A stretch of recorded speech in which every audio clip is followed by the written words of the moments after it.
There's a couple things that come to mind when I think of this one. One is like the self-discipline versus obedience if you want to get in shape, right? Maybe even hire a personal fitness trainer because self-discipline is difficult, and so maybe you're wanting somebody else to push you. Um, Now, obedience with a personal fitness trainer is I'm going to do whatever you say and I'm not even going to question it. I'm just going to do it. You said to do it. I'm obeying. Right? Whereas self discipline is I'm taking the wisdom of this personal fitness trainer who I hired and I'm going to discipline myself to really learn these skills that will keep me healthy and keep me fit. Right? It's not necessarily obeying though, because when you're in self-discipline, you can say, I honor the expertise of this person. However, if they're saying something that does not feel right to me, I'm going to question it. If it's really not right for me, I'm going to say no to it because ultimately I'm at choice, right? Self-discipline versus obedience could also be when you're looking to a child and you'd like your child to clean their room. Obedience might be, if you don't clean your room, you're grounded.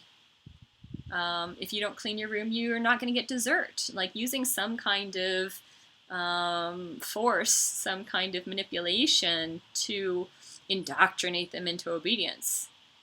Whereas self-discipline, you might work with like, hey, did you notice when we went to so-and-so's house? Did you notice how clean it was? How did that feel?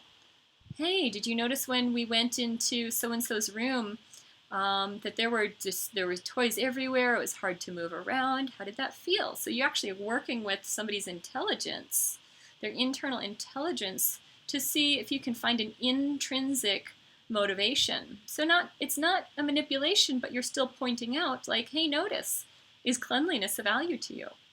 How can we practice cleanliness? Would you like some support for cleanliness? So that would be a way that you might help a child to find some self-discipline around cleanliness. Of course, you would also want to be modeling and show your own self-discipline.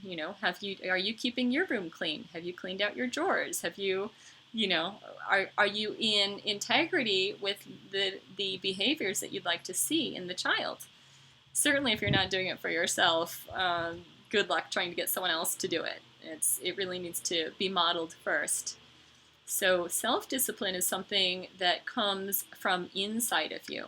It comes from your own wisdom, your own drive, your own motivation, whereas obedience is submission to an exterior authority.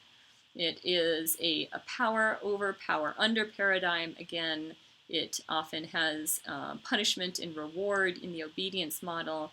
So this is a model we're seeking to transform out of into one that is, again, really where people are at cause for their own life. They're at fully at choice, autonomous, sovereign beings who are choosing the values that are important to them and then taking action, being self-disciplined to manifest the fulfillment of those values, longings, needs, and desires.